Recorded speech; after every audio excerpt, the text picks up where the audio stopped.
창세기 4장 1절부터 시작하겠습니다. 공유 버튼을 눌러주세요. 공유 버튼을 눌러주세요. 지금 하나님의 말씀이 선포되고 있다는 것을 사람들에게 알려주세요. 주변 사람들을 초대하세요. 주변 사람들을 초대하세요. 창세기 4장 1절입니다. 성경은 이렇게 말합니다. 아담이 그의 아내 하와와 동침함에 하와가 임신하여 가인을 낳고 이르되 내가 여호와로 말미암아 득남하였다 하니라. 그가 또 가인의 아우 아벨을 낳았는데 아벨은 양치는 자였고 가인은 농사하는 자였더라.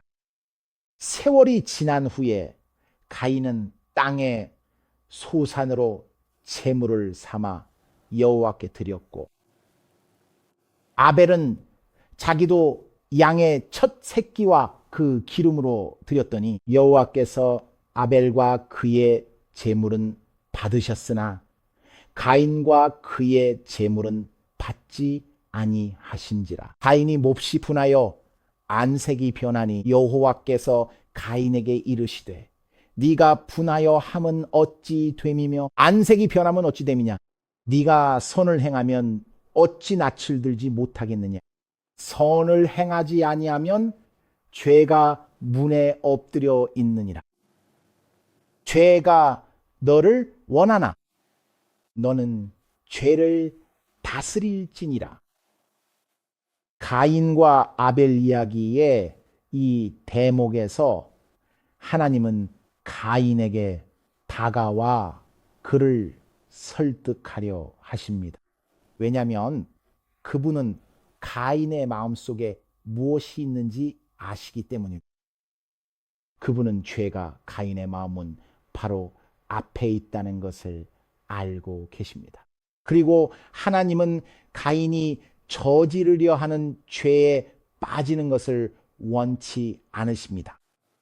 하나님은 가인이 이 죄에 얽매이는 것을 원치 않으십니다. 하나님은 가인의 양심과 마음이 이 죄의 사슬에 갇히는 것을 원치 않으십니다.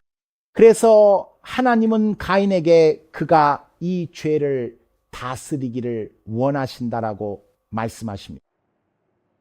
가인아, 죄가 문 앞에 엎드려 있다. 굴복하지 마라. 그것을 받아들일 필요도 없다. 그것을 다스려라. 이것이 오늘 설교의 제목이다. 그것을 다스려라. 중독과 싸우고 습관과 씨름하며 그 문제에 대해 아무런 힘이 없다고 느끼는 것이 어떤 의미인지 이해하는 분들이 얼마나 계십니까? 가인도 마음속으로 자신이 저지른 일을 할 수밖에 없었다고 느꼈을 것이라 짐작합니다. 그는 형제의 피를 요구하는 육적인 마음과 생각을 따르는 것 외에는 어쩔 도리가 없었습니다. 중독이나 습관과 관련하여 삶에서 아무런 힘이 없다고 느껴본 적이 있다면 그 기분이 어떤 것인지 아신다면 채팅창에 남겨주세요. 채팅창에 이 단어를 꼭 남겨주세요. 부탁드립니다. 아무런 힘이 없다. 하나님은 가인에게 말씀하십니다. 이것을 다스려라. 이것을 다스려라. 사랑하는 여러분, 오늘 우리가 한 인물에 대해 살펴볼 것이기 때문에 기초를 다지고 있는 중입니다. 우리는 요셉의 이야기를 살펴볼 것입니다. 요셉이 겪었던 시련들을 생각해 보면 요셉에게는 자신의 삶을 주도할 힘이 전혀 없다고 느껴졌을지도 모릅니다. 마치 그에게 계속해서 끊임없이 무슨 일들이 일어나는 것만 같았죠. 그리고 아마도 자신의 삶에 대해 혹은 자신의 삶 안에서 아무런 힘도 없다고 느꼈을지도 모릅니다. 중독이 여러분을 완전히 지배해서 여러분을 이리저리 휘두르는 것 같은 기분이 어떤 건지 아시나요? 요셉의 이야기처럼 노예로 팔려가고 또 온갖 시련 속으로 이리저리 떠밀려 다니는 것처럼 말이죠. 마치 그가 그저 수동적인 관찰자인 것처럼 자신의 삶에서 일어나는 부정적인 일들에 대한 관찰자 말입니다. 마치 사슬에 묶여 있는 것처럼 말이죠. 여러분은 중독을 통제할 힘이 없다고 느끼시나요? 사실 우리는 힘이 없습니다. 이 싸움 속에 있는 우리 중 많은 이들이 우리는 힘이 없다고 느낍니다. 요셉의 삶에서도 정말 그랬을 거라는 걸 여러분이 이해했으면 합니다. 힘은 어디에 있을까요? 무력하게 느껴지죠. 저는 무력감을 느낍니다. 그 점에 대해 이야기해 보죠. 오늘은 요셉의 이야기를 살펴보겠습니다. 창세기 37장 13절입니다. 요셉이 형들의 안부를 살피러 가는 장면인데요. 성경은 이렇게 말합니다. 이스라엘이 요셉에게 이르되 내 형들이 세겜에서 양을 치지 아니하느냐 너를 그들에게 보내리라. 요셉이 답했습니다. 그리하겠습니다. 그가 그에게 이르되 가서 내 형들과 양떼가 다 잘 있는지를 보고 돌아와 내게 말하라 하고 그를 헤브론 골짜기에서 보내니 그가 세겜으로 가니라. 어떤 사람이 그를 만난즉 들에서 헤매는 그에게 누군가 무엇을 찾느냐 묻자 그는 형들을 찾는다고 답했다. 청하건대 그들이 양치는 곳을 내게 가르쳐 주소서. 15절 그가 찾는다 하니 그 사람이 답하길 그들은 떠났고 도단으로 가자 하는 말을 들었다 하더라.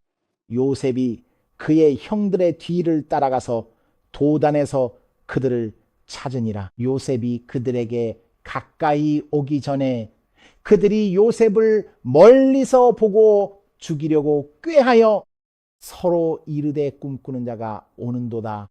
자, 그를 죽여 한 구덩이에 던지고 우리가 말하기를 악한 짐승이 그를 잡아먹었다 하자 그의 꿈이 어떻게 되는지를 우리가 볼 것입니다. 이 이야기에서 다시 한번 우리가 계속 읽어보면 요셉은 자신의 삶에서 일어나는 일들을 그저 수동적으로 지켜보는 관찰자에 불과한 것처럼 보입니다. 마치 자신의 삶에서 일어나는 일들에 대해 아무런 힘이 없는 것처럼 불공평하고 부당해 보입니다. 이 13절을 계속 읽어보겠습니다. 성경이 어떻게 묘사하는지 들어보세요. 기억하세요. 그들의 계획은 형제를 죽이는 것이었습니다. 그게 바로 그들의 계획이었죠. 23절을 함께 살펴보겠습니다. 요셉이 그의 형들에게 이르매 그의 형들이 요셉의 옷곧 그가 입은 채색 옷을 벗기고 그를 잡아 구덩이에 던지니 그 구덩이는 빈 것이라. 그 속에 물이 없어. 그들이 앉아 음식을 먹다가 눈을 들어본 즉 한 무리의 이스마엘 사람들이 길르앗에서 오는데 그 낙타들의 향품과 유향과 모략을 싣고 애굽으로 내려가는 중이었더라. 여기서 주목할 점은 그들이 요셉을 잡아 구덩이에 던진 이때가 바로 요셉의 포로 생활이 시작된 시점이라는 것입니다. 이것이 요셉의 속박이 시작된 순간입니다. 자, 여러분 중독에 속박되어 본 경험이 있는 분 계신가요? 마치 중독이 어디선가 갑자기 나타나 여러분을 낚아채 구덩이에 던져버린 것 같은 기분을 느껴보신 적 있나요? 그리고 마치 그 구덩이에 갇혀서 도저히 빠져나올 수 없을 것 같은 느낌을 받아보신 적 있나요? 요셉의 이야기를 읽어보세요. 방금 우리가 읽은 내용 말입니다. 요셉에 대해 이야기할 때 마치 그가 아무것도 하지 않은 것처럼 묘사됩니다. 그는 이야기 속에서 그저 수동적인 존재일 뿐입니다. 그들이 요셉에게 이렇게 했고 그를 데려가서 죽이려 했죠. 그들은 그를 구덩이에 던졌다가 다시 꺼내 이스마엘 사람들에게 팔아넘겼습니다. 요셉도 할 수 있다 싶었죠. 아니, 요셉 아무런 힘이 없죠. 아무런 힘이 없어요. 그는 자신의 이야기 속 방관자일 뿐입니다. 26절입니다. 유다가 형제들에게 말하길 동생을 죽이고 피를 숨긴들 무슨 유익이 있겠느냐. 자, 그를 이스마엘 사람들에게 팔아버리자. 우리가 그에게 직접 손을 대지는 말자. 그는 우리의 형제요, 우리의 혈육이니라. 그러자 그의 형제들이 동의했습니다. 그때 미디안 상인들이 지나가다가 요셉을 구덩이에서 끌어올려 이스마엘 사람들에게 은이 10개를 받고 그를 팔아넘겼습니다. 그들은 요셉을 이집트로 데려갔습니다. 이야기가 그려지시나요? 요셉은 이제 쇠사슬에 묶였습니다. 그는 노예가 된 것입니다. 쇠사슬에 묶여 노예가 된다는 것이 어떤 기분인지 아시나요? 어쩌면 쇠사슬에 묶여 있기 때문에 하나님께서 자신을 버리셨다고 생각할지도 모릅니다. 성경은 다음 장인 창세기 39장, 2장 뒤에서 우리에게 말해줍니다. 창세기 39장으로 가봅시다. 여러분에게 상황을 그려드리고 싶습니다. 이 이야기를 아주 주의 깊게 따라와 주세요. 정말 놀라운 사실들을 보게 될 테니까요. 성경 창세기 39장 1절은 요셉이 이집트로 내려갔다고 말합니다. 바로의 신하이자 경호대장인 이집트 사람 보디발이 그를 이스마엘 사람들의 손에서 샀는데 그들이 그를 그곳으로 데려왔던 것입니다.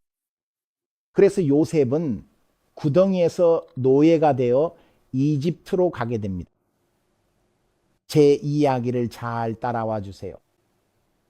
여러분도 혹시 시간이 지날수록 중독이나 굴레가 더 강해져서 나에게 무슨 희망이 있을까라고 느껴본 적 있나요?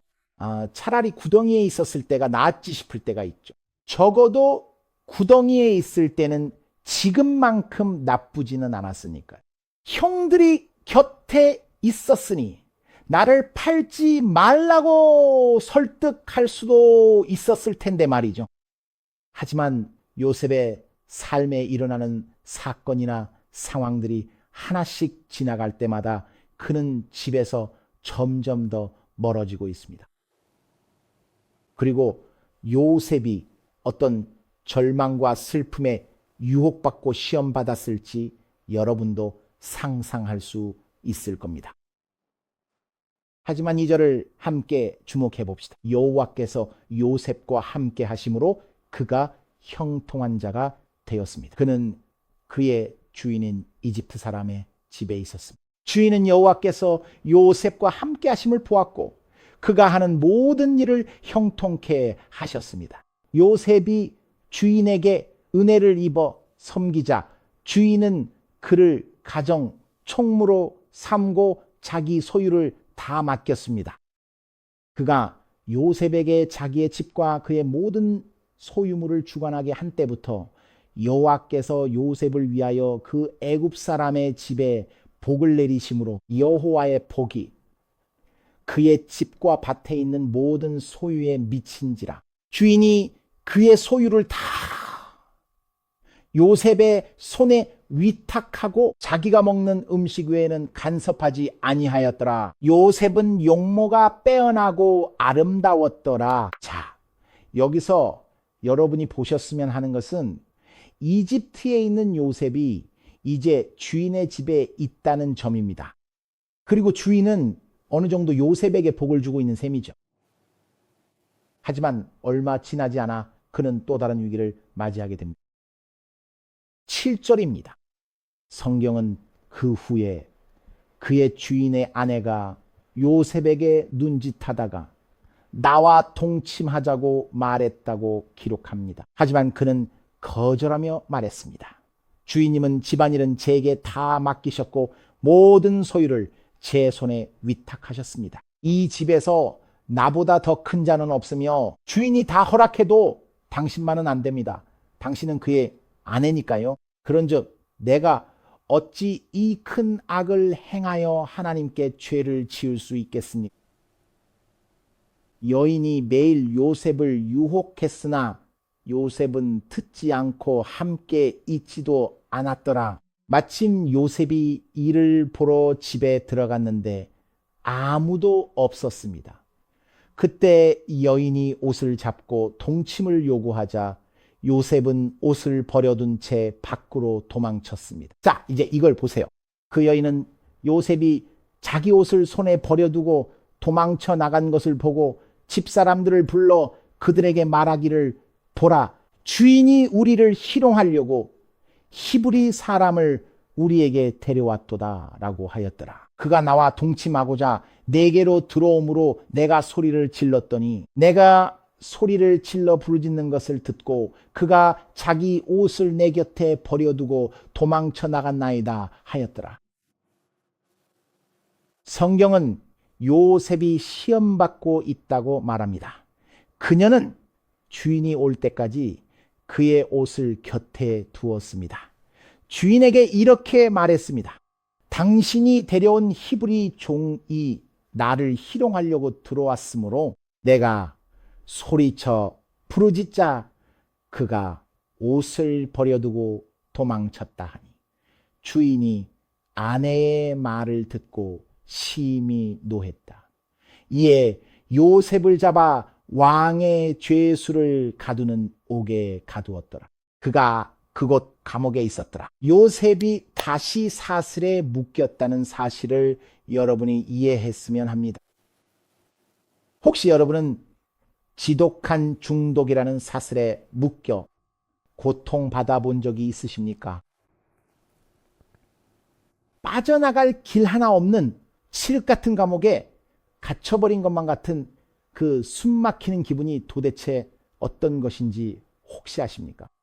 안타깝게도 여기서 상황은 더욱더 악화되기만 합니다. 요셉은 이제 감옥에 갇히게 되었습니다. 처음에는 주인의 집에서 종으로 살았지만 이제는 감옥에 갇힌 신세가 되었습니다.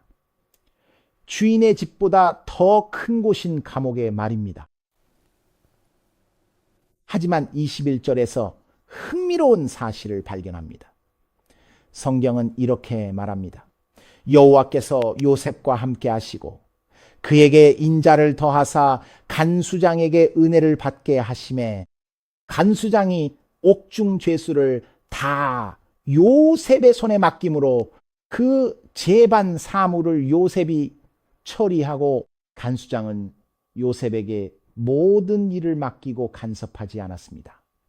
여호와께서 그와 함께 하시며 범사를 형통케 하셨기 때문입니다. 요셉은 구덩이에서 이집트로 다시 죄수의 신세가 되었습니다.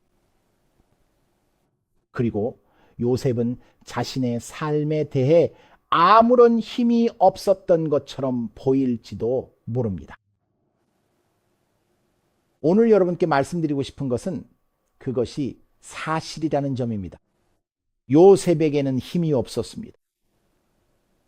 채팅창에 그 말을 다시 적어주세요. 힘이 없다. 요셉에게는 힘이 없었습니다. 이제 여러분은 이렇게 물으실지도 모릅니다. 목사님, 요셉 이야기는 다 끝난 것 아닌가요? 맞습니다. 정말 그렇습니다. 요셉의 이야기는 완성됐습니다. 근데 묻겠죠. 목사님, 이게 어떻게 이게 제 중독이나 제가 묶여있는 사슬들과 무슨 상관이 있나요? 그리고 요셉이 자신의 삶에 대해 아무런 힘이 없었다는 게 도대체 무슨 상관인가요? 자, 시작해 보겠습니다. 여러분을 위해 몇 가지 놀라운 연관성을 말씀드려 보겠습니다. 우리가 방금 읽은 내용이 본질적으로 예수님 이야기의 예표라는 것을 여러분이 이해하시길 바라기 때문입니다. 성경 갈라디아서 4장 4절은 이렇게 말합니다. 때가 참에 하나님이 그 아들을 보내셨습니다. 마치 이스라엘이 요셉을 보내 형들을 살피게 했던 것처럼 말입니다. 하나님 아버지께서는 사랑하는 아들을 보내셨습니다. 여자에게서 나게 하시고 율법 아래 나게 하셔서 이 세상, 이 지구에 있는 나머지 아들들을 살피러 오게 하신 것입니다. 아버지께서 아들을 보내셨습니다. 히브리서 2장 17절입니다. 그가 범사의 형제들과 같이 되심이 마땅하니 이는 하나님의 일에 자비하고 신실한 대제사장이 되어 백성의 죄를 속량하려 하심이다. 신성하신 요셉, 그분은 신성하신 아버지에 의해 이 땅으로 보내져 형들을 살피러 오셨습니다. 하지만 여러분도 그 이야기를 아실 겁니다. 요셉이 형들에게 도착했을 때, 형들을 찾았을 때 형들은 그를 거부했습니다. 요한복음 1장 11절이 우리에게 말해주듯이 그는 자기 땅에 오셨습니다. 즉 예수님께서 자기 땅에 오셨으나 자기 백성이 그를 영접하지 않았습니다. 무슨 말인지 이해가 되시나요? 이 그림을 따라와 보세요. 요셉의 형들이 그를 영접하지 않았던 것처럼 예수님께서 자기 땅에 오셨을 때 자기 백성들이 그를 영접하지 않았던 것입니다. 요셉이 은을 받고 팔린 것처럼 마태복음 26장 14절에서 16절은 가룟 유다의 배신을 이렇게 기록합니다. 12 중 하나인 유다가 대제사장들에게 예수를 넘겨줄 대가로운 30을 받았다는 내용입니다. 그들이 그와 은 30개로 언약을 맺었습니다. 그때부터 그는 예수를 넘겨줄 기회를 찾았습니다. 제가 지금 하려는 말에 중요한 의미가 있습니다. 다들 잘 따라오세요. 제가 지금 하려는 말에 중요한 의미가 있습니다. 이걸 꼭 보셔야 합니다.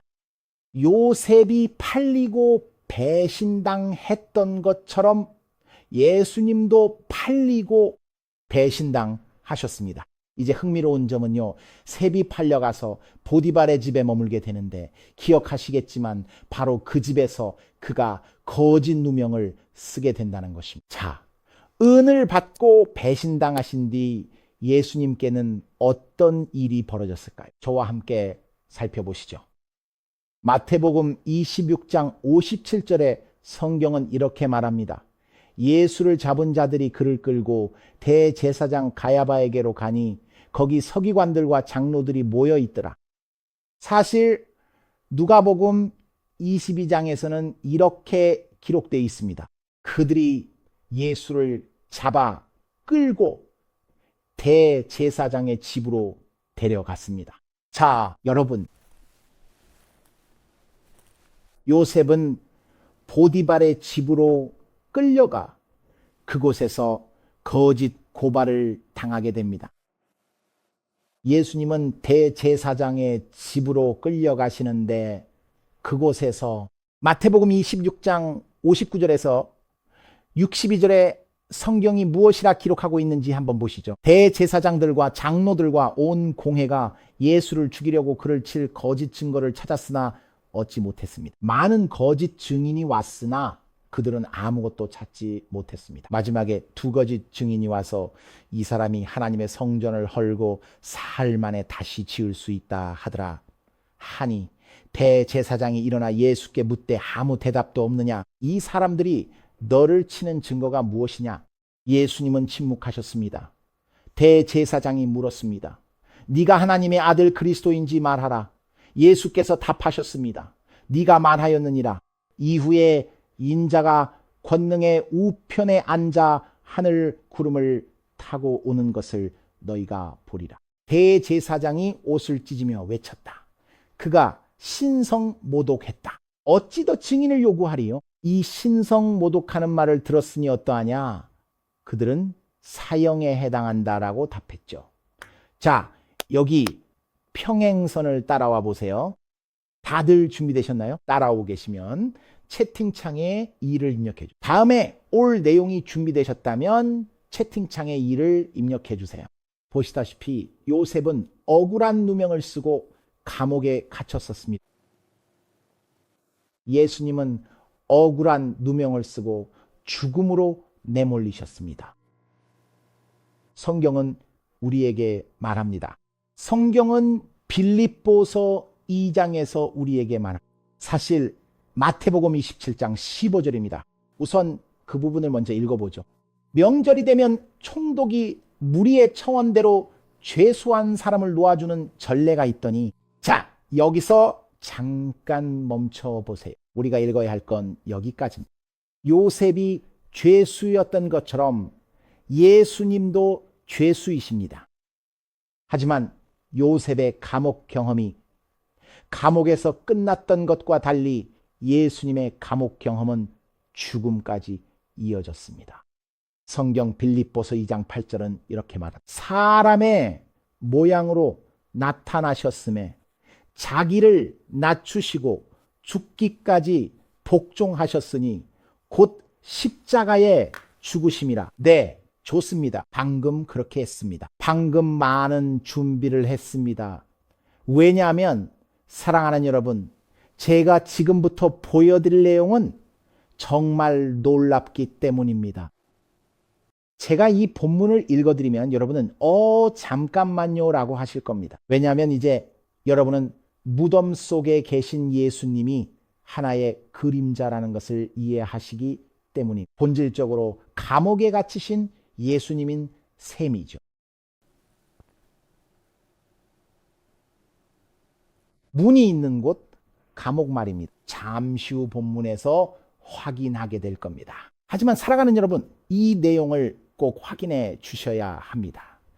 요셉의 이야기를 기억하시죠? 다들 기억하시나요? 요셉은 감옥에 갇히게 되지만 잘 보세요. 잘 보세요. 다시 한번 읽어보겠습니다.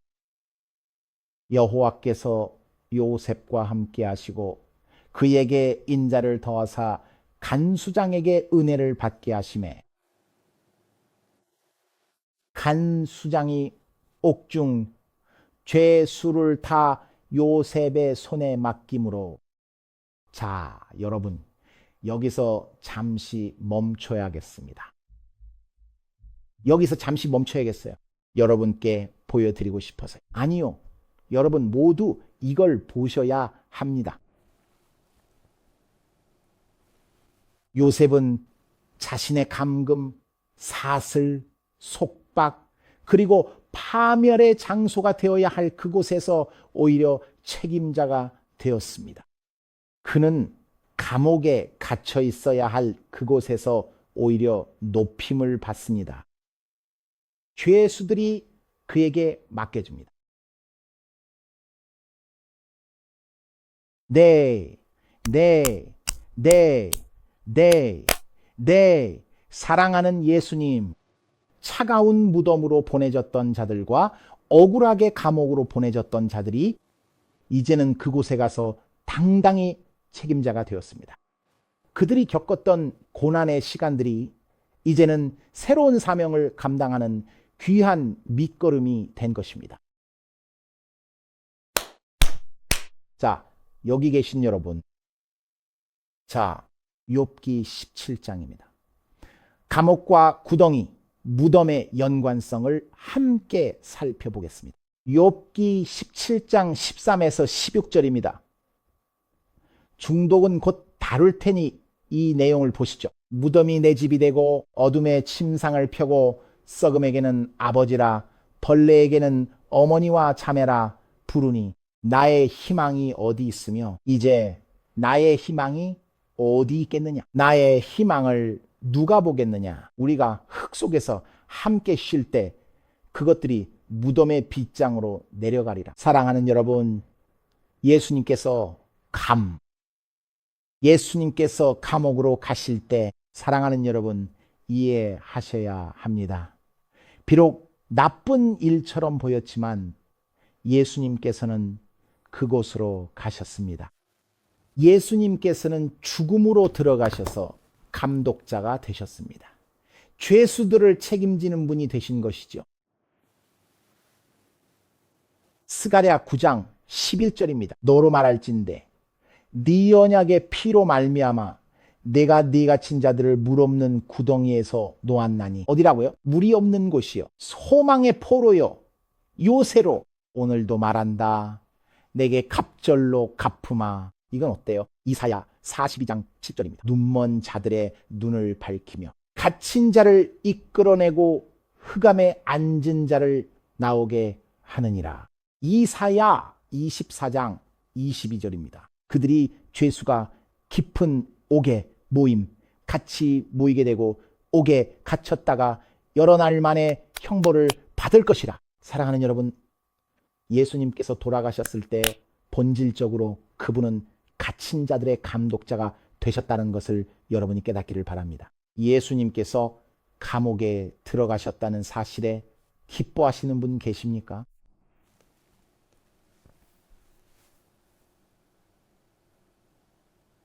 사랑하는 여러분, 예수님께서 주의 성령이 내게 임하셨으니 가난한 자에게 복음을 전하게 하시려고 내게 기름을 부으셨다며 사역을 시작하신 이유가 바로 이것입니다. 그분은 마음 상한 자를 고치고 포로된 자에게 자유를, 눈먼 자에게는 다시 보게 함을, 눌린 자는 자유롭게 하려 하셨습니다. 예수님께서 묶인 자들의 사슬을 풀어주러 오셨다는 사실을 여러분이 꼭 이해하셨으면 합니다. 어떤 중독입니까? 지금 당신을 포로로 잡고 있는 중독은 무엇입니까?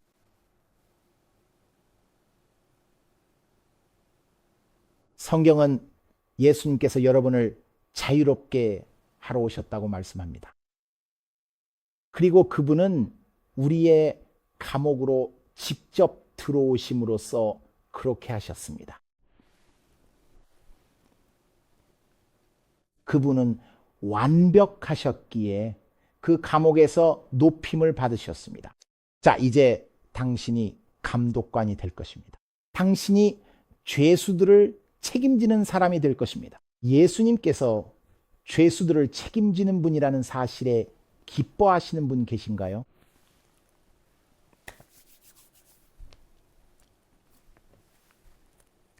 자, 이제 아직 연결고리를 못 찾으셨을 수도 있으니 제가 말씀드린 내용을 잘 파악해 보시기 바랍니다. 요셉이 이집트로 팔려가서 주인의 집에서 죄수가 되었던 때를 기억해 보세요. 그는 노예였습니다. 창세기 39장 4절은 이렇게 말합니다. 요셉이 그의 주인에게 은혜를 입어 섬김에 그가 요셉을 가정 총무로 삼고, 여러분 스스로 이 구절을 읽어보셔야 합니다. 그가 요셉을 자기 집의 감독자로 삼았습니다. 그가 요셉을 자기 집의 감독자로 삼았다는 것입니다.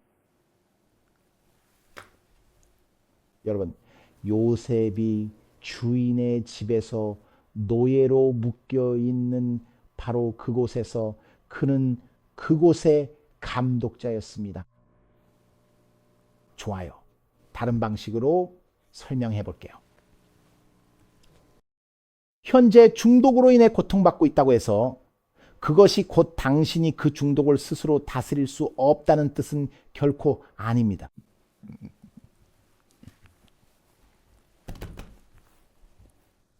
요셉은 포로된 상황에서도 여전히 그 일을 다스리고 있었습니다. 어떤 문제로 씨름한다고 해서 그 문제를 다스릴 수 없다는 거짓말에 속지 마십시오.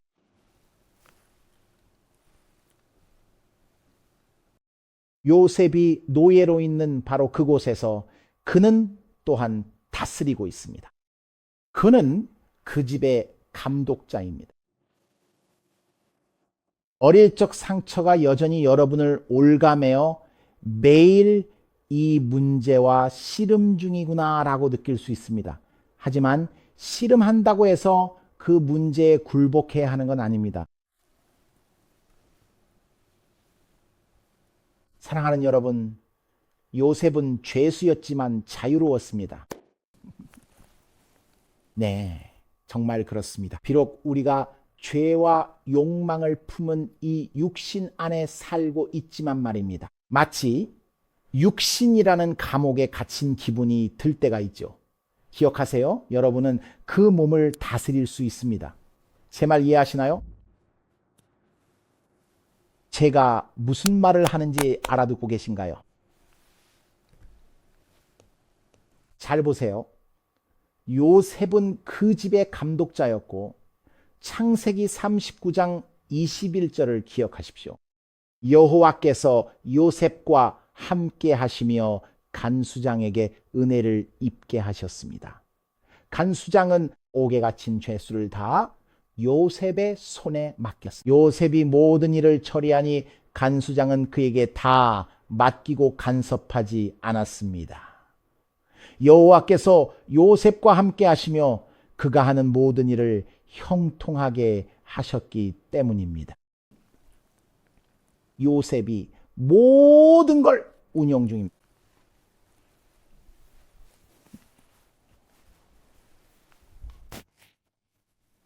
그건 몰랐죠.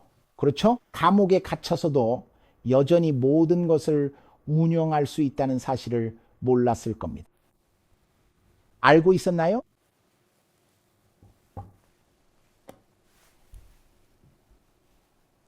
마약이 여전히 당신을 유혹할 수 있다는 것을요. 매일 당신은 감옥에 갇혀 있고 죄수들은 그저 마약. 그게 무엇이든 성중독일 수 있습니다. 마약일 수도 있지요. 술일 수도 있고요. 중독이 무엇인지는 여러분이 직접 채워 넣어 보세요. 감옥에 있으면서도 여전히 주도권을 잡을 수 있습니다. 와, 여러분은 주도권을 잡는 게 감옥에서 벗어나는 거라 생각했겠죠. 하지만 하나님은 요셉을 통해 감옥에 있어도 그것이 핑계가 될 수 없음을 보여주십니다.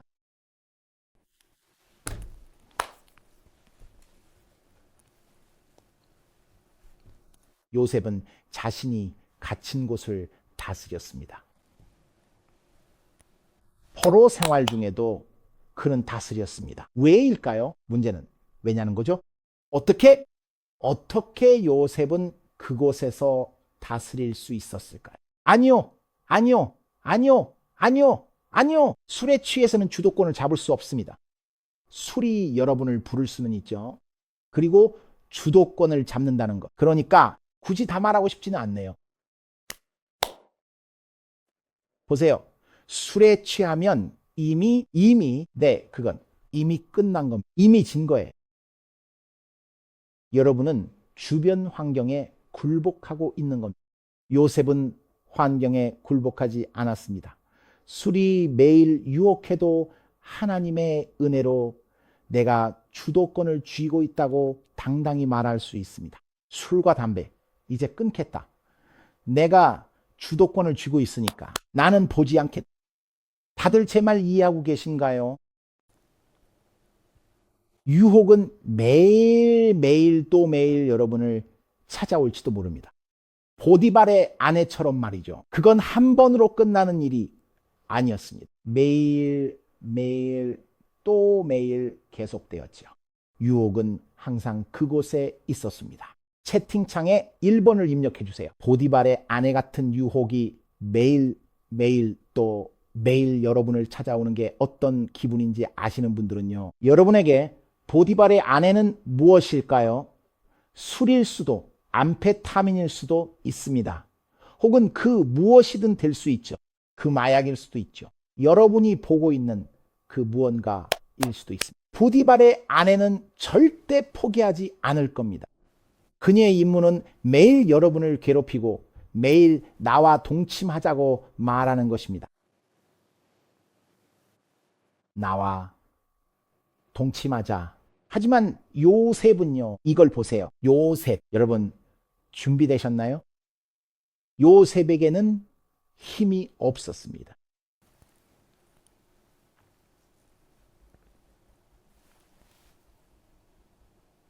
이렇게 말해볼게요. 여러분 보기엔 요셉에게 힘이 없었던 것처럼 보일지도 모릅니다. 하지만 사실 요셉에게는 힘이 없었습니다.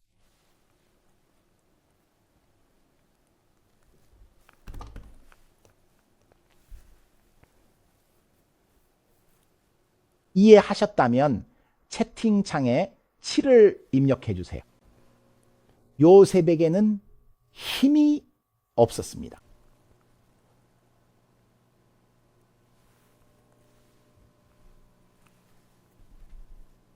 목사님, 요셉에게 힘이 없었다는 게 무슨 뜻인가요? 들어보세요. 창세기 39장 8절, 창세기 39장 8절입니다. 그는 거절하며 주인의 아내에게 말했습니다. 보시오. 내 주인은 무엇이 누가 아니라 집안에 나와 함께 있는 것이 무엇인지 그가 가진 모든 것을 내 손에 맡기셨소. 요셉에게는 힘이 없었습니다. 여러분 중임이 없기를 원하는 분 계신가요? 채팅창에 남겨주세요. 아니오라고 말할 힘조차 없다는 게 고민이라면 그게 바로 제 문제죠. 저에게는 힘이 없어요. 아니오라고 말할 힘이 없는 거예요. 그리고 저는 그 힘이 필요합니다. 제가 온갖 문제에 휘말리는 이유가 바로 그 힘이 없기 때문입니다. 요셉은 아니오라고 말할 수 있었습니다. 자, 제발요. 아니오라고 말해보는 건 어떨까요? 아니면 그냥 아니오는 어떨까요? 요셉에게는 힘이 없었습니다.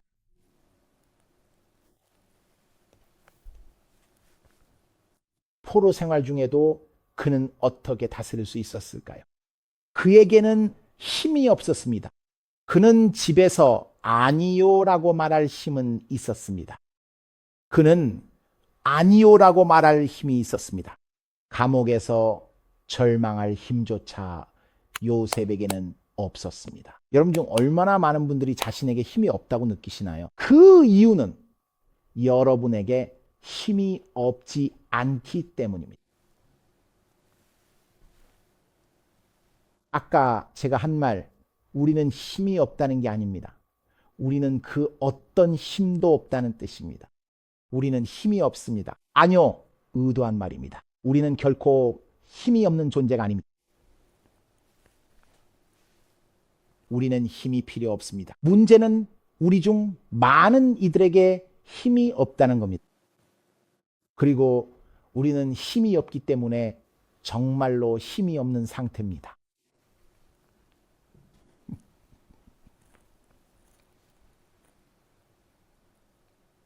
그래서 문제는 이겁니다. 그렇다면 문제는 어떻게, 질문은 이겁니다.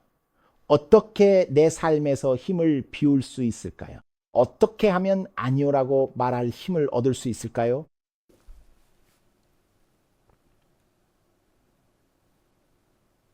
이제 다들 감이 오시죠? 아니오라는 힘. 아, 목사님 이제 이해가 가네요. 우리에게 필요한 건 아니오라고 말할 힘입니다.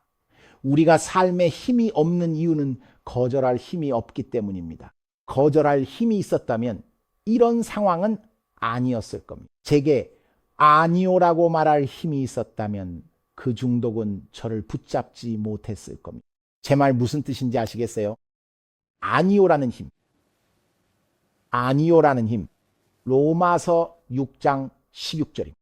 로마서 6장 16절입니다. 누구에게 순종하든 그가 여러분의 주인입니다.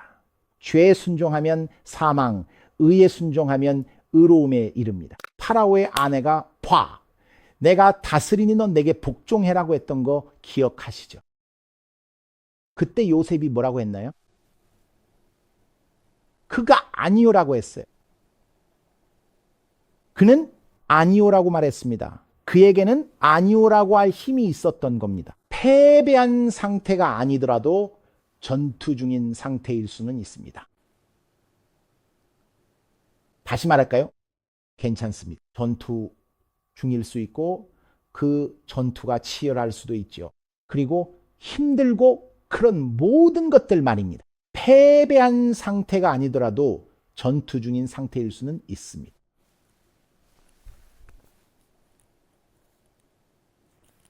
사랑하는 여러분, 중독과 유혹이 여러분에게 무엇을 강요할 수는 없다는 것을 이해해야 합니다. 감옥에서든 집에서든 말이죠. 요셉은 모든 일을 주관하고 있습니다. 그는 모든 일을 주관하고 있죠. 로마서 6장 14절입니다. 죄가 너희를 주장하지 못하리니 이는 너희가 법 아래 있지 않고 은혜 아래 있음이라. 요한복음 8장 36절도 보시죠. 그러므로 아들이 너희를 자유롭게 하면 너희가 참으로 자유로우리라. 사랑하는 여러분, 우리의 과제는 이겁니다. 요셉은 감옥에서도 쇠사슬에 매이지 않았습니다. 쇠사슬에만 매몰됐다면 더 크게 보였겠지만 그는 왕의 일을 수행했습니다.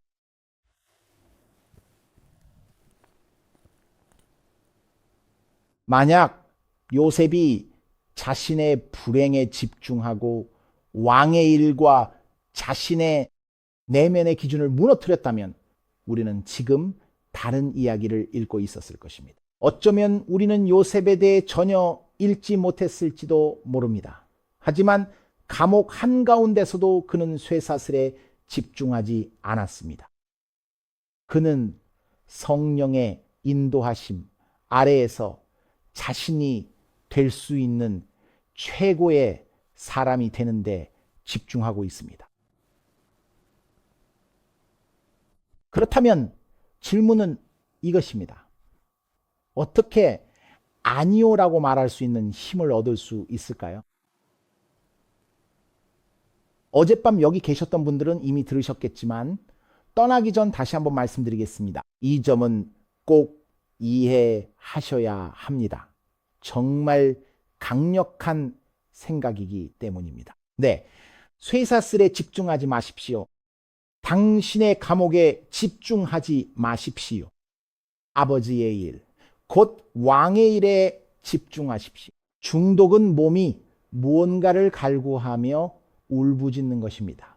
로마서 7장이 13절에서 24절 말씀입니다. 내 지체 속 다른 법이 마음의 법과 싸워 죄의 법으로 나를 사로잡는 걸 봅니다.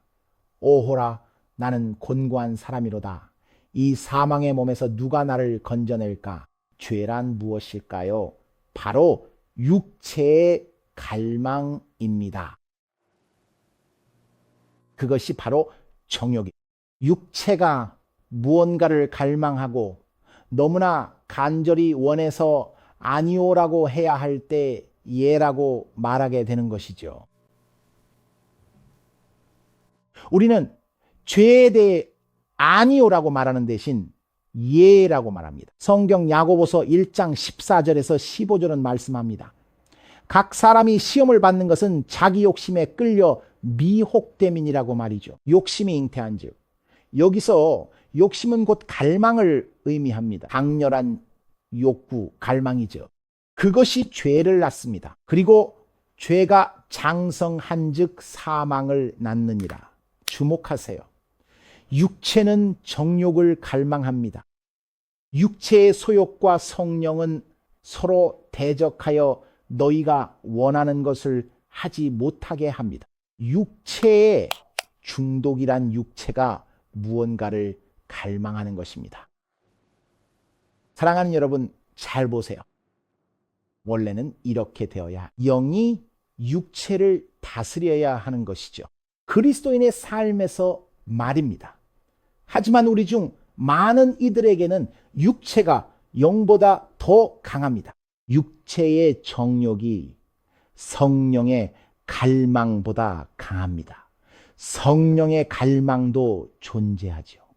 그래서 성경은 육체의 소욕이 성령을 거스르고 성령도 육체를 거스른다고 말합니다. 그것이 바로 육체를 거스른다는 의미입니다. 육체의 정욕이 성령의 갈망보다 더 커질 때 그것이 곧 죄가 됩니다. 여기까지 이해되셨나요?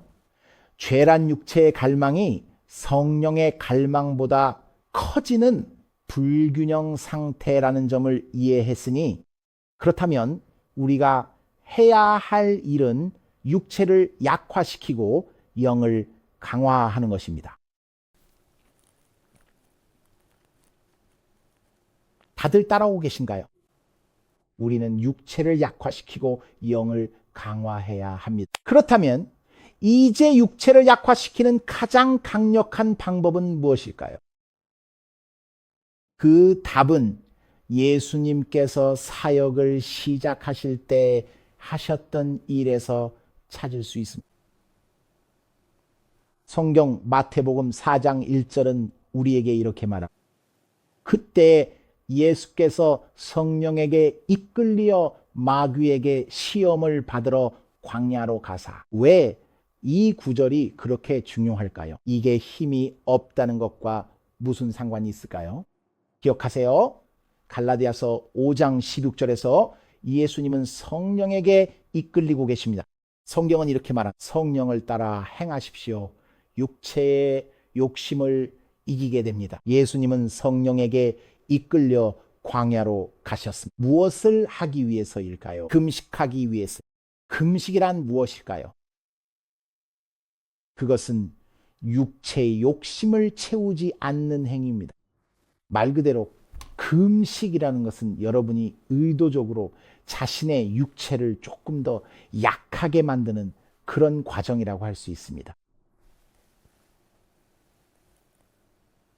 예수님은 금식으로 사역을 시작하십니다. 여러분, 사랑하는 여러분, 금식은 무엇인가 하면요. 금식은 아니오라고 할 힘을 줍니다. 왜냐하면 육체가 음식을 갈망하기 시작할 때 여러분이 하나님의 영을 통해 아니오라고 말하기 때문입니다. 와, 방금 정말 강력하게 느껴졌어요. 만약 제가 이걸 더 자주 할 수 있다면 저는 더 많은 아니오라고 할 힘을 얻게 될 겁니다. 왜냐하면 제가 이번에 육체에 아니오라고 말할 수 있다면 나중에 육체가 술이나 담배 혹은 그 무엇을 갈망할 때도 똑같이 아니오라고 말할 수 있기 때문입니다.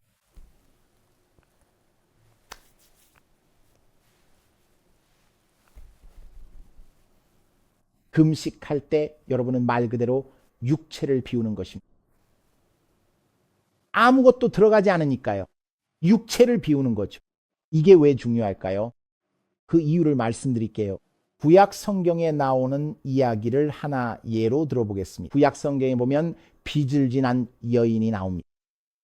채권자들이 와서 그녀의 모든 것을 빼앗아가려 하죠. 그녀는 선지자를 찾아가서 말합니다. 무엇인가 해야겠어요. 그때 선지자가 이렇게 말합니다. 그가 뭐 해줄까 물었어. 말해보아라. 내 집에 무엇이 있는지. 그녀가 답했습니다. 집엔 기름 한 그릇뿐입니다. 그러자 그가 말했습니다. 가서 이웃들에게 빈 그릇을 최대한 많이 빌려 오너라. 빈 그릇을 조금만 빌리지 말고 너는 들어가서 너와 네 아들들의 문을 닫고 아들들과 함께 모든 그릇에 기름을 부어 차는 대로 옮겨 놓으라. 그녀는 그를 떠나 문을 닫고 아들들이 가져온 그릇에 기름을 부었습니다. 그릇이 다 찾아 그녀가 아들에게 말했습니다. 그릇을 하나 더 가져오너라. 그러자 아들이 대답했습니다. 이제 더 이상 그릇이 없습니다. 그러자 기름이 그쳤습니다. 성령의 기름이 그릇을 채우기 위해서는 그릇이 먼저 비어 있어야 했습니다. 이제 예수님께서 광야에서 무엇을 하시는지 이해하실 겁니다. 그분은 우리에게 힘을 비우는 법을 보여주십니다. 예수님께는 아무런 힘이 없으셨기 때문입니다. 제발 그만해요. 목사님이 예수님께 힘이 없었다니 무슨 말인지 이해가 가세요. 예수님께는 힘이 없으셨습니다. 마귀가 올 때마다 돌을 빵으로 바꾸라고 했습니다. 아니요. 아래로 던져라. 아니요. 내게 엎드려라. 아니요. 예수님은 스스로 힘을 비우셨습니다. 이제 우리에게 말씀하십니다. 자기 십자가를 지고 나를 따르기 전 내가 사역 중 가장 먼저 했던 일은 여러분이 본받아야 할 본복입니다. 여러분도 힘을 비워야 합니다. 그리고 힘을 비우는 방법은 바로 자신을 비우고 육신을 비우는 것입니다. 사랑하는 여러분, 우리 중 많은 이들이 금식할 때 먹지 않는 것에만 집중할지도 모르지만 정작 집중해야 할 곳에는 집중하지 않습니다. 우리가 육신과 육신의 욕망이라는 그릇을 비우는 동안 그 그릇을 기름으로 채우는데 집중하지 않는다면 우리는 결국 채워지지 않은 빈 그릇일 뿐입니다. 우리는 그저 짜증난 금식자가 될 뿐입니다. 무슨 말인지 아시는 분 계신가요? 광야에서 악마를 만나면 우린 바로 덤벼들지도 모릅니다. 그들에게 덤벼드는 것, 그러니까 실제로 그와 싸우는 거죠. 우리가 짜증이 나고 비어 있기 때문입니다. 하지만 저희는 기름으로 채우지는 않았습니다. 사랑하는 여러분, 금식할 때도 사실은 먹어야 합니다. 금식할 때도 먹어야 하는 겁니다. 예수님도 광야에서 드셨습니다. 그분은 굶은 게 아닙니다. 악마에게 답하셨습니다. 사람이 떡으로만 살 것이 아니요 하나님의 입에서 나오는 모든 말씀으로 살 것이라. 금식은 두 가지 측면이 있습니다. 육체는 약하게 하고 영은 강하게 하는 것이죠. 그러니까 잘 보세요. 영은 원하되 약하다는 말 대신에 아니에요. 영은 강해집니다. 영은 강해지는 겁니다. 우리는 힘을 얻습니다. 그리고 그 힘은 내 안에서 나오는 힘이 아닙니다. 그것은 내 안에 계신 하나님의 능력입니다. 내 안에 계신 그리스도의 능력입니다. 그것이 바로 그 힘의 원천입니다. 그러니까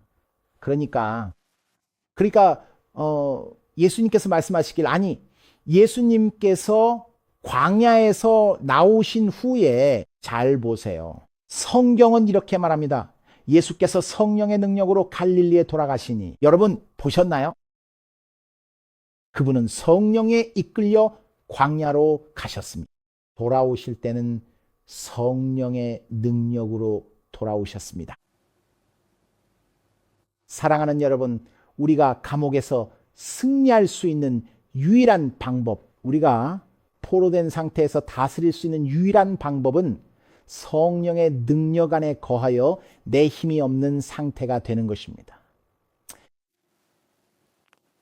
채팅창에 남겨주세요, 여러분. 모두 다요? 저는 제 힘을 원치 않습니다. 저는 제 힘이 필요 없습니다. 예수님은 성령의 능력으로 돌아오셨습니다. 이제 여러분이 꼭 보셨으면 하는 게 있습니다. 이제 여러분이 꼭 보셨으면 합니다. 왜냐하면 이것은 바로 이것이기 때문입니다. 요셉의 이야기로 돌아가 봅시다. 그는 감옥에서 모든 일을 도맡아 처리하며 여러분이 감옥에 있을지라도 하나님께서 승리를 주실 수 있다는 것을 증명해 보였습니다. 요셉은 곧 감옥을 나옵니다. 기억하시죠?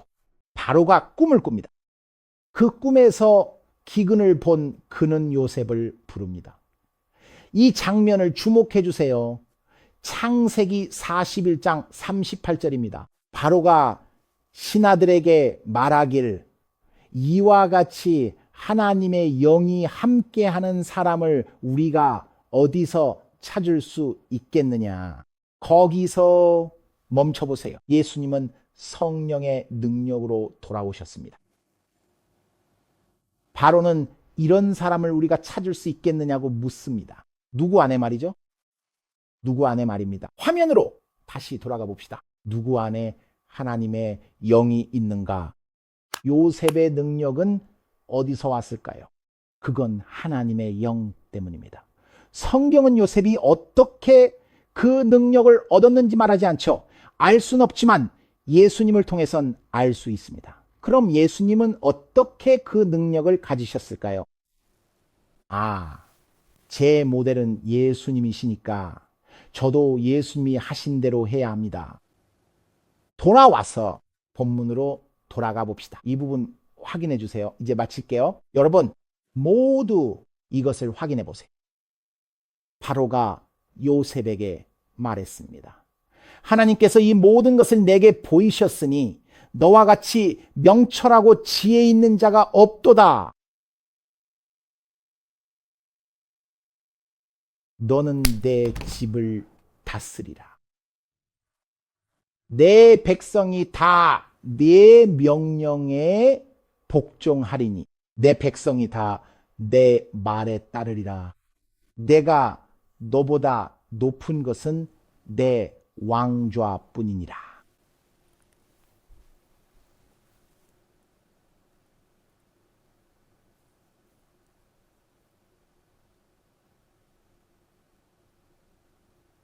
요셉이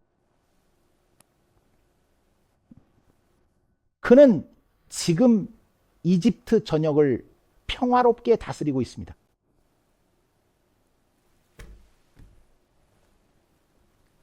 자, 이걸 보세요.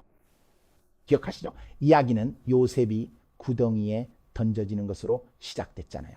그렇죠? 그건 감옥이나 다름없었죠. 원래 목적은 그를 죽이는 것이었습니다. 하지만 성경은 그들이 요셉을 구덩이에서 끌어올렸다고 말합니다. 여러분, 한 가지 꼭 알아야 할 것이 있습니다. 사랑하는 여러분, 그 구덩이 속에서 요셉은 이미 구덩이 안에서 높임을 받고 있었다는 사실입니다. 형들이 그를 노예로 팔아버리자고 했을 때 하나님은 이미 요셉을 높이려 일하고 계셨습니다. 그리고 그 구덩이 속에서 이집트의 2인자가 된 요셉에게 묻는다면 어떨까요? 당신이 권력을 잡게 된 시작은 어디였죠? 요셉은 아마 여러분을 다시 그 구덩이로 데려갈 겁니다. 그가 갇혔던 그곳이 바로 그가 높임을 받게 된 곳이었습니다. 그래서 요셉은 구덩이에 던져졌지만 거기서 다시 끌어올려졌죠. 그 다음은요. 그 후 그는 이집트로 내려가지만 그곳 주인의 집에서 관리자로 높임을 받게 됩니다. 하지만 그 다음은요. 그는 결국 감옥으로 보내지게 됩니다. 자, 여기를 주목해 보세요. 여러분, 그가 갇힌 영역이 어떻게 점점 더 커지고 또 커지는지 주목해 보시기 바랍니다. 구덩이, 집, 감옥, 그리고 이집트.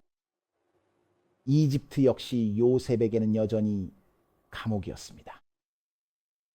아브라함이 내 백성이 내 자손이 될 것이다 라는 말을 들었던 것을 기억하실 겁니다. 내 자손이 그들의 땅이 아닌 곳에서 종살이를 하게 될 것이다. 이집트의 요셉은 분명 생각했을 겁니다.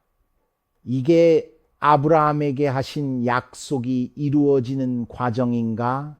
그는 구덩이와 집, 감옥을 거쳐 이집트라는 거대한 감옥에 갇힌 죄수였으니까요. 그리고 감옥이 아무리 크더라도 요셉은 그곳을 다스립니다. 사랑하는 여러분, 제가 여러분께 드리고 싶은 말씀은 여러분의 중독이 아무리 크더라도 그것이 한 사람만 들어갈 수 있는 작은 구덩이 크기든 집 크기든 감옥 크기든 아니면 나라 크기든 상관없다는 것입니다. 하나님께서는 여러분에게 힘이 없더라도 여러분의 모든 감옥을 다스릴 수 있다고 말씀하십니다.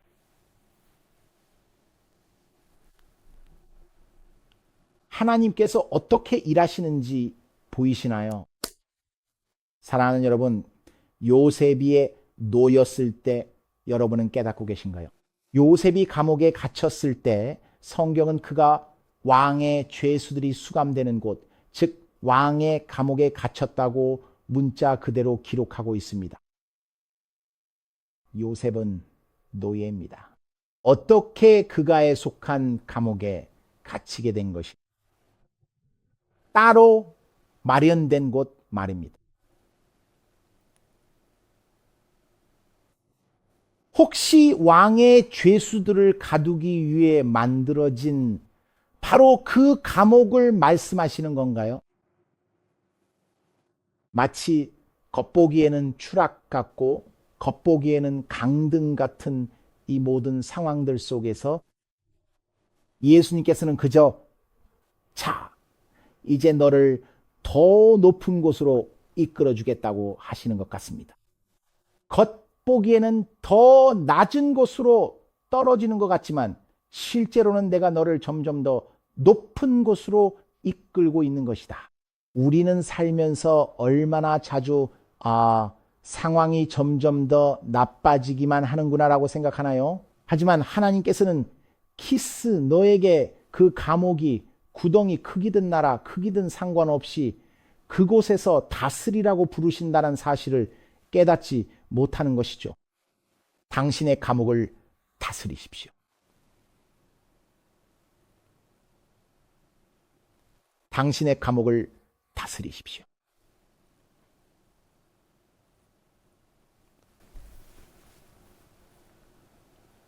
우린 이 이야기의 결말을 알죠. 요셉은 이제 죄수도 노예도 아닌 파라오 다음 가는 2인자입니다. 그는 오른편에 있습니다. 그는 파라오의 오른편에 있습니다. 마치기 전 히브리서 1장 3절입니다.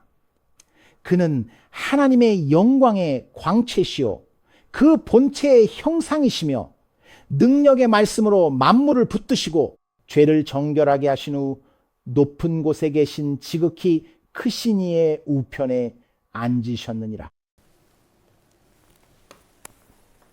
요셉이 자신을 배신했던 바로 그 형제들, 육신의 마음과 생각에 사로잡혀 있던 바로 그 형제들에게 축복을 베푸는 자리가 바로 이 자리였다라는 것을 기억하실 겁니다.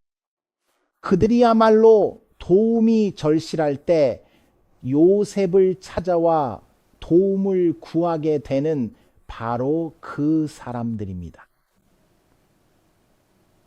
여러분께서 어떤 중독에 직면해 있든 우리에게는 구덩이에 던져지고 무덤에 던져지고 배신당하고 버림받고 팔려갔다가 죄수들의 감독관이 되었으며 하늘에 계신 위엄의 보좌 우편에 오르셔서 우리가 도움이 필요할 때 당신께 나오기를 기다리고 계신 분이 계십니다. 제게 힘을 주소서. 거절할 수 있는 힘을 주소서. 주님, 제게는 힘이 없습니다. 그러니 오늘 여러분의 소망이 저는 힘이 필요 없습니다 라고 말하는 것이라면 이전에는 힘을 달라고 간구했을지 모르지만 이제는 새로운 관점에서 주님, 제게 힘을 주지 마소서라고 고백하게 되었다면 말입니다. 그게 소망이라면 채팅창에 이렇게 남겨주세요. 주님, 힘을 주지 마소서. 이제 금식하며 기도하겠습니다. 만약 이전에 금식은 했지만 성령과 말씀으로 충만해지는 것에 집중하지 못했고 금식하는 동안 기도와 말씀에 온전히 깨어있지 못했다면 주님, 이제는 그렇게 할 수 있도록 도와주소서. 단순 다이어트가 아닌 성령 충만을 위해 금식합니다. 주님, 제 힘은 필요 없습니다. 부디 제게 힘을 주지 마소서. 정말 간절한 소망이라면 채팅창에 남겨주세요. 하나하나 다 보고 있습니다. 간절함이 느껴지네요. 혹시 힘이 필요 없다면 그렇게 적어주세요. 힘이 필요 없습니다 라고 남겨주세요. 저는 힘이 필요 없습니다. 주님, 저희에게 힘을 주지 마소서. 정말로 힘이 필요 없습니다. 요셉의 비결은 그에게 정말로 힘이 없었다는 것이었습니다. 주님, 저희에게 예수님의 그 힘없음을, 성령님의 그 힘없음을 허락하소서. 주님, 보디발의 아내에게 아니요 라고 말하게 하소서. 주님, 보디발의 아내가 어떤 모습으로 다가오든 아니요 라고 말할 수 있도록 가르쳐 주소서. 그리고 그녀가 끈질기게 유혹한다고 해서 제가 감옥에 굴복하거나 포로 생활에 굴복하거나 중독에 굴복해야 하는 것은 아니라는 사실을 일깨워 주소서. 주님, 부디 제게 힘없음을 허락하소서. 하늘에 계신 아버지, 감사드립니다. 감옥 안에서도 승리가 가능하다는 것을 보여주셔서 감사합니다. 주님, 이제는 감옥에 있다는 것을 우리가 왜 죄수처럼 살아야 하는지, 왜 굴복해야만 하는지에 대한 핑계로 삼지 않게 하소서. 주님, 감옥 안에서도 우리가 다스릴 수 있고 집을 관리할 수 있으며 우리의 감옥을 관리할 수 있다는 것을 깨닫게 하소서. 주님, 그것이 구덩이처럼 작은 것이든 국가처럼 거대한 것이든 상관없이 우리가 그것을 다스릴 수 있게 하소서. 우리에게 힘없음을 허락하시길 예수님의 이름으로 기도합니다. 아멘.